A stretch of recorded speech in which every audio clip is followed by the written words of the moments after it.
Bienvenue sur le podcast d'Equipio, le média qui explore le futur du droit. Nous sommes deux juristes passionnés par les nouvelles technologies et nous découvrons ensemble toutes les innovations qui bousculent notre monde juridique. Alors pour ne rater aucun épisode, abonnez-vous sur iTunes, YouTube et SoundCloud en cherchant Equipio. On vous souhaite une très bonne écoute. Salut Olivier, Salut Philippe. content de te retrouver, Bah oui, comme toujours, et et de retrouver tous ceux qui nous écoutent, tous ceux qui nous écoutent, qu'on salue. car ils sont de plus en plus nombreux. Merci à vous, Merci de vous être abonnés et pour ceux qui ne l'ont pas encore fait, vous pouvez vous abonner directement. avec plaisir. Donc cette semaine, on en avait un peu parlé dans le précédent épisode sur le cinéma. Mhm. On voulait revenir sur l'intelligence artificielle parce que ça suscite énormément de débats, ne serait-ce qu'entre nous. Quand on a préparé cet épisode, on s'est posé pas mal de questions et on n'était pas nécessairement d'accord sur qu'est-ce qui était de l'intelligence artificielle et qu'est-ce qui était juste du marketing.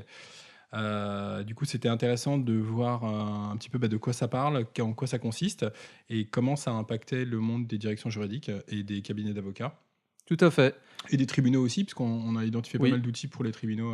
Oui, alors on sent que tous les domaines juridiques sont susceptibles d'être impactés et en tous les cas réfléchissent sur les nouvelles problématiques que cela pose et les solutions que ça peut apporter. Alors, avant de rentrer directement dans le sujet, l'intelligence artificielle, tout le monde en parle. Alors, j'ai vu l'autre jour sur LinkedIn un post qui m'a beaucoup fait marrer. Et c'était on va faire une startup révolutionnaire. Ce sera dans la blockchain, un chatbot en machine learning qui utilisera le big data pour disrupter l'expérience AR/VR dans le domaine du recrutement. AR/VR, c'est réalité augmentée, réalité virtuelle.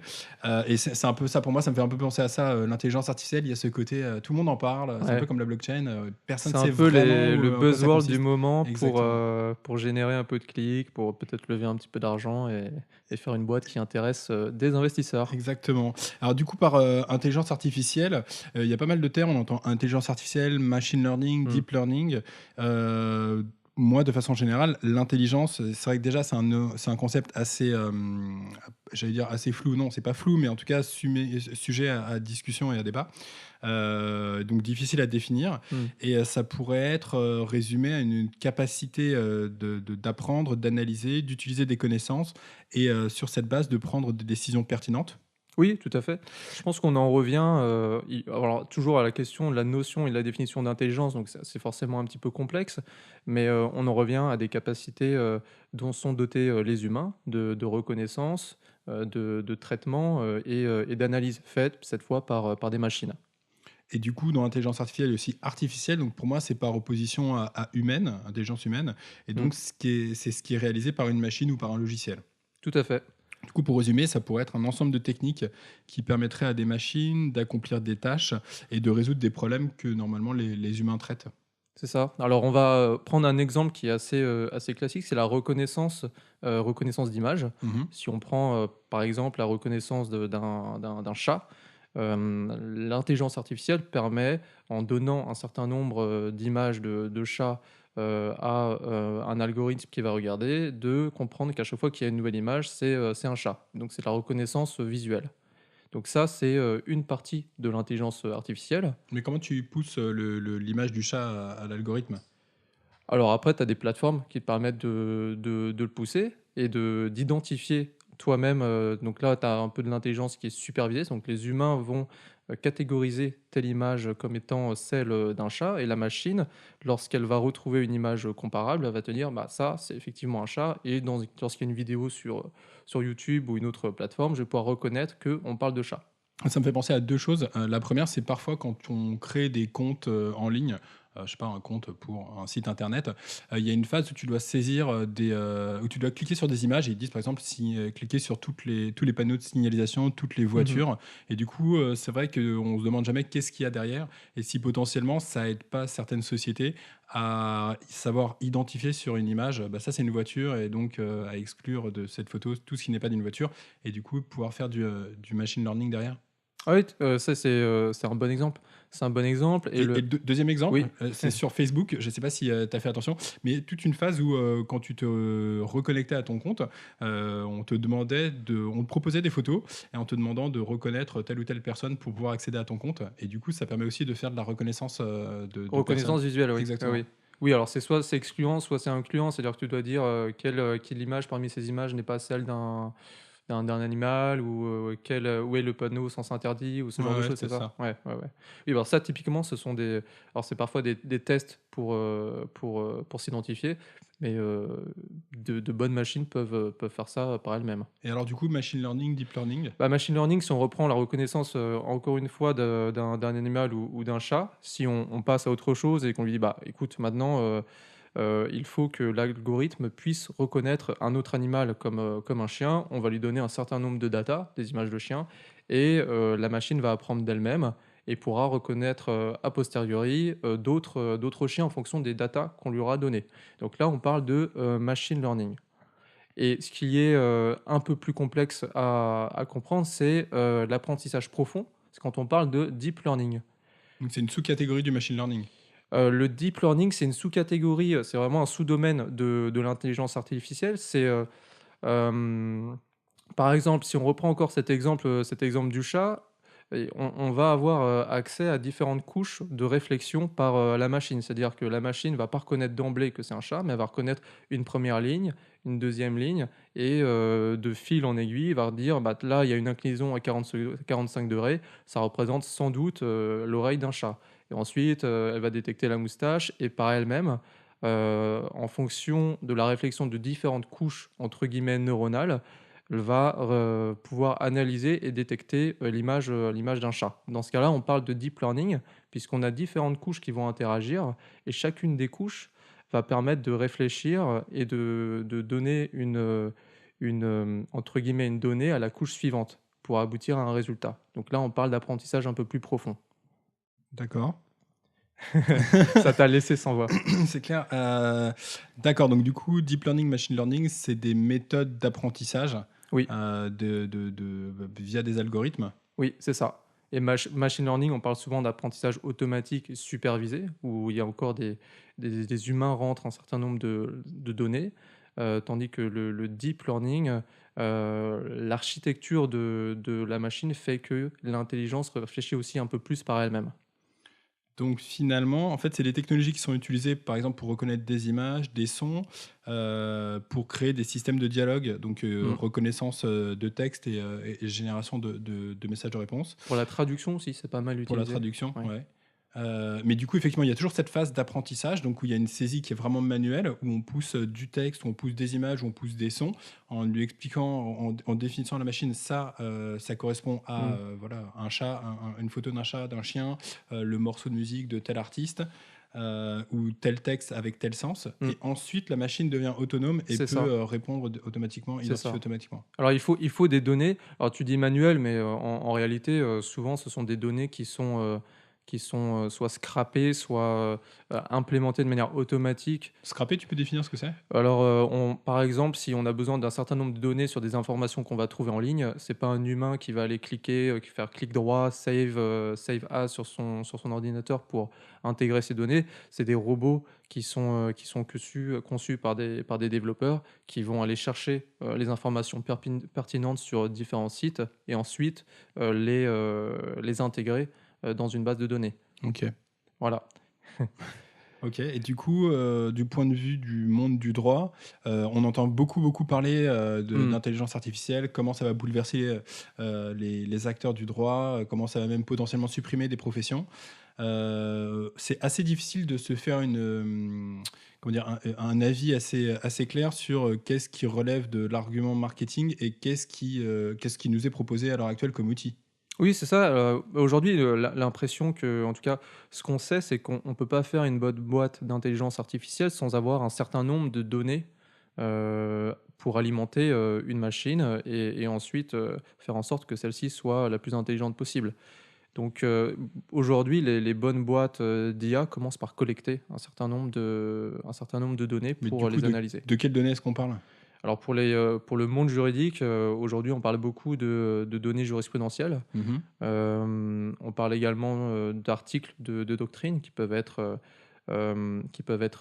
également accessibles publiquement. D'accord, donc des articles rédigés par des professeurs de droit sur des Oui, sujets de droit assez pointus. ou des cabinets d'avocats puisqu'il y en a, ouais, également de plus en plus qui mettent en ligne ces données-là. D'accord. L'intelligence artificielle va permettre de les retraiter, de les classer, de les mettre à disposition, du public de manière beaucoup plus simple via des moteurs de recherche très intelligents et plus pertinents que ce qu'on connaît, aujourd'hui. Du coup, l'intelligence artificielle, elle fait entre guillemets que restituer un texte qui a déjà été présaisi.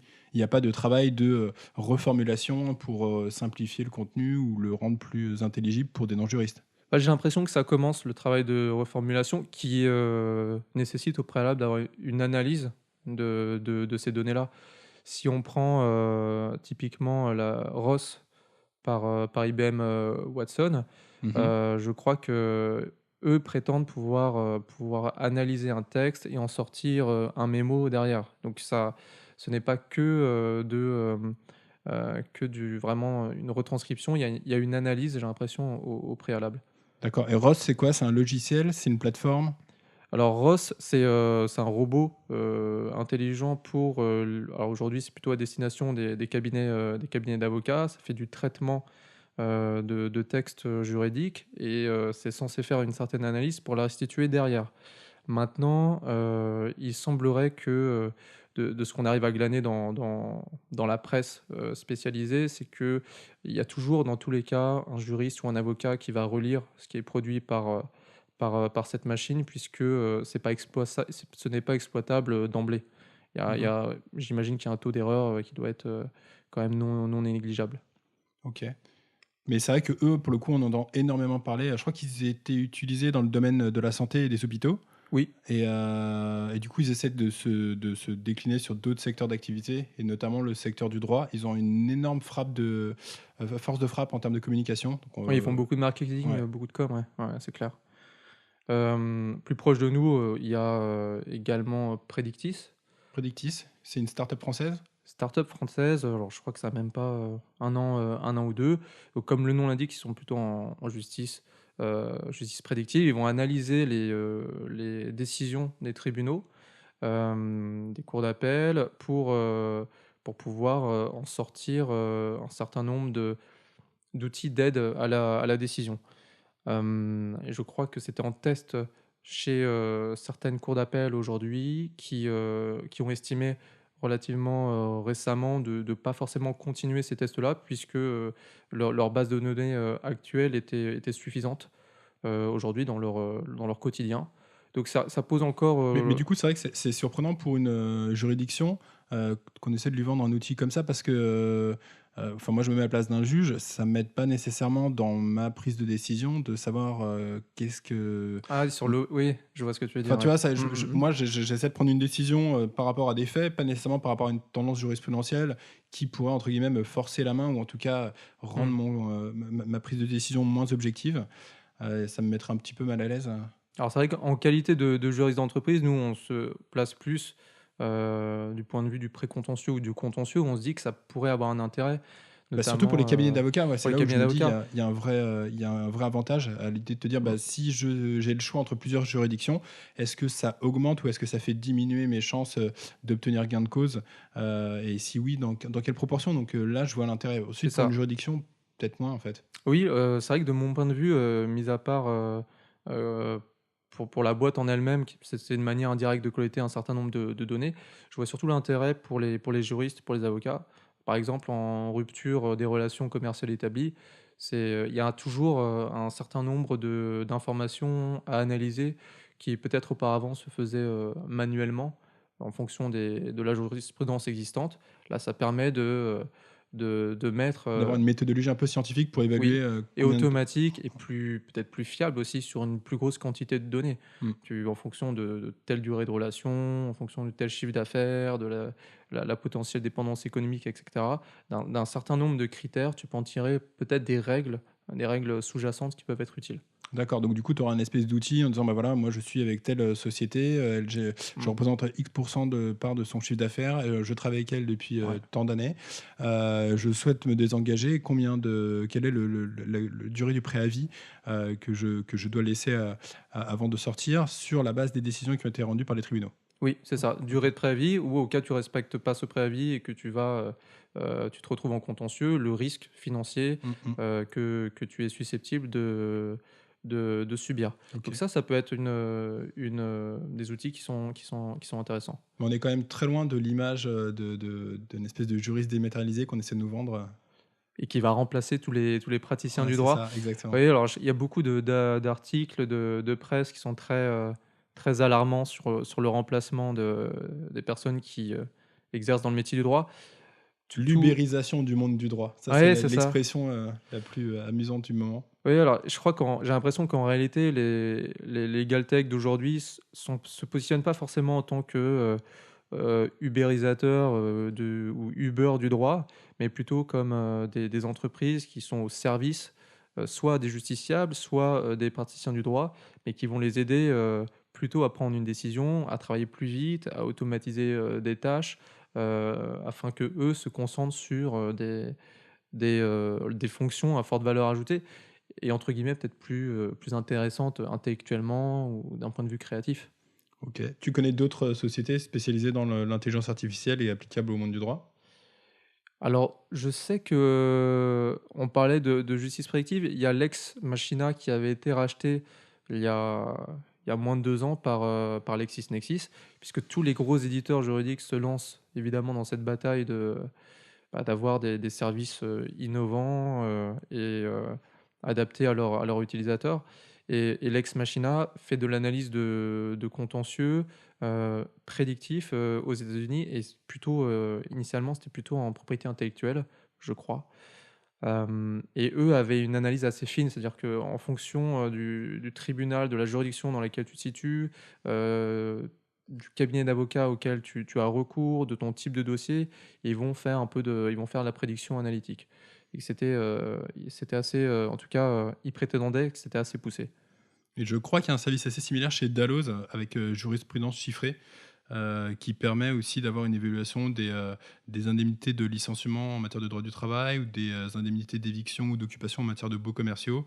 Du coup, c'est vraiment, j'ai un peu l'impression que la tendance, actuelle en matière d'intelligence artificielle appliquée au monde du droit, c'est vraiment l'étude de décisions, de jurisprudence et des espèces d'établissements de règles et de Mmh. conséquences derrière, évaluation du préjudice, durée des procédures et cetera, Bah, chance de surtout que ça réussite. ça concorde avec un mouvement actuel qui est, l'ouverture des données, des tribunaux. C'est-à-dire que la base, qui était utilisée par Légifrance, initialement est aujourd'hui publique. Mmh. Donc il y a beaucoup plus de décisions qui sont en ligne et qui sont accessibles et qui sont retraitables par toute personne. Donc ça, c'est un gros changement OK. et auparavant, on n'avait pas forcément les machines pour analyser toutes ces datas. Donc les 2 concordants, ça donne pas mal de startups qui se lancent dans ce domaine-là. Donc c'est de l'analyse de données avec des recommandations derrière? Oui. OK.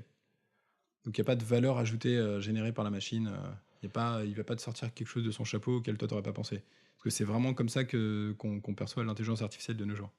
Bah, je crois, je continue de croire que la partie, l'intelligence humaine ou la partie, créative que les juristes peuvent avoir, c'est quelque chose d'unique donc ça me semble encore, difficile à remplacer et je crois que c'est pas encore l'objectif de ces entreprises-là. OK. D'ailleurs, on peut peut-être rêver à un outil, basé sur l'intelligence artificielle, pas forcément en prédictif, mais qui pourrait être utile aussi aux directions juridiques, aux avocats, hein. Ouais. Si on fantasmait, un nouvel outil, je sais pas, tu aurais des idées? Ben, ouais, moi je vois bien une utilisation, à travers l'analyse de contrats parce que c'est vrai que le contrat, bah, c'est en fait, de mon point de vue, la retranscription en des termes juridiques de situations de faits.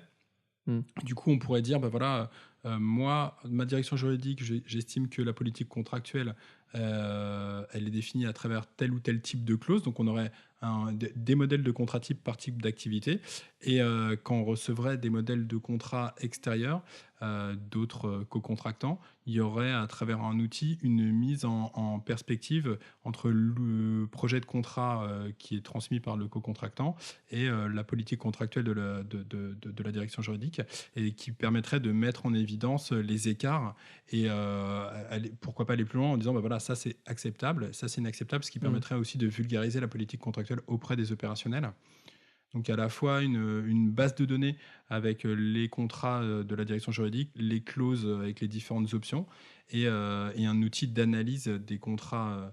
Donc ce qui serait quelque sont chose de poussés. beaucoup plus puissant que simplement de la comparaison entre 2 versions différentes d'un document. On a parlé d'outils fantasmés, hein, donc là, ça allait plus loin, mais effectivement, là, ça se rapproche beaucoup plus du juriste dématérialisé. D'accord. Et que font les juristes dans ce cas-là? Et ben effectivement, là, pour le coup, ils sont un peu mis au chômage, mais effectivement, ça fait partie est-ce que l'intelligence artificielle, la robotisation, l'automatisation va conduire à la suppression de cette fonction? Moi, je ne pense pas. Mais ensuite, tu me demandais un outil complètement merveilleux. C'est le premier auquel j'ai pensé. Outil qui n'existe pas aujourd'hui, on rassure tous On les rassure les juristes d'aujourd'hui, on n'est pas au courant Non, non. d'un super produit qui Non, mais va ensuite, rien sortir. ne t'empêche, tu vois, ça, tu peux pas. Si tu as un outil comme ça, le juriste il reprendra la main sur toute la partie négociation du contrat et voir qu'est-ce qui peut être Tu as acceptable, besoin qu'est-ce de qui peut pas être faculté acceptable. humaine et Voilà, la capacité de rédaction, elle peut pas être déléguée l'interaction non aussi plus. avec d'autres personnes. Mm, Ouais. mm, mm. Il y a encore de quoi faire. Du coup, voilà. Toi, de ton côté? Alors, on en avait déjà parlé une fois, mais je peux pas m'empêcher de reciter cet exemple-là. Je suis un peu plus terre à terre que toi, malheureusement, même si on parle de fantasmes. Mais, oui, ce serait bien que dans les DJ, on ait, au moins des outils qui permettent de supprimer les tâches répétitives qui nous font pas plaisir. Alors, on parle d'automatisation de documents, mais on parle aussi de réorientation parfois de personnes ou de requêtes vers un bon document ou vers une bonne personne qui peut être le bon interlocuteur. Et je trouve que ça permettrait de soutenir ou de répondre à un certain nombre de demandes qu'on peut avoir au jour le jour et qui reviennent tout le temps. Par exemple, ça fait 4 fois que j'ai la même demande pour un accord de confidentialité. Il n'y a pas forcément une énorme valeur ajoutée pour une personne de réorienter son interlocuteur vers le bon document. Ça peut être quelque chose qui peut être traité, analysé, la requête peut être analysée et ensuite orientée convenablement vers une base de données existante, celle de la direction juridique, ou vers le contact peut-être d'une personne qui pourra répondre de manière un peu plus détaillée. Donc ça, je trouve que ce sera un outil rêvé. Alors, je ne sais pas comment on pourrait le qualifier, mais ça pourrait être quelque chose qui est assez pertinent pour les DJ aujourd'hui. Ok. Donc, pour conclure l'épisode, moi, j'ai vraiment pas le sentiment que, en tout cas, aujourd'hui, vu l'état d'avancée des technologies, ça puisse remplacer un juriste ou un avocat. Au mieux, ça peut être un outil d'aide à la prise de décision, mais en aucun cas, on peut rêver d'un juriste dématérialisé. Comme j'en parlais tout à l'heure. Effectivement, un sujet un peu complexe aussi parce que très difficile de se faire une opinion entre la réalité et le discours marketing des entreprises qui, et c'est bien naturel, essaient de vendre leurs services à des grands groupes. Donc voilà. Effectivement, c'est un sujet complexe. Alors, si vous qui nous écoutez, vous avez une idée, des suggestions, un avis, une opinion qui peut être distincte ou comparable à la nôtre, n'hésitez pas à nous la transmettre. Par les réseaux sociaux, par l'adresse mail qui est en bas de la newsletter. On est sur Twitter, LinkedIn et Facebook et on attend vos commentaires rapidement. À très bientôt. À bientôt. Merci de nous avoir écoutés. Vous trouverez toutes les références que nous citons dans le descriptif de l'épisode. Si vous appréciez Equipio et que vous voulez nous soutenir, vous pouvez nous laisser une note et un commentaire sur iTunes. Enfin, pour ne rien rater, abonnez-vous à notre newsletter en vous inscrivant sur equipio.com ou sur Facebook, Twitter et LinkedIn. À bientôt.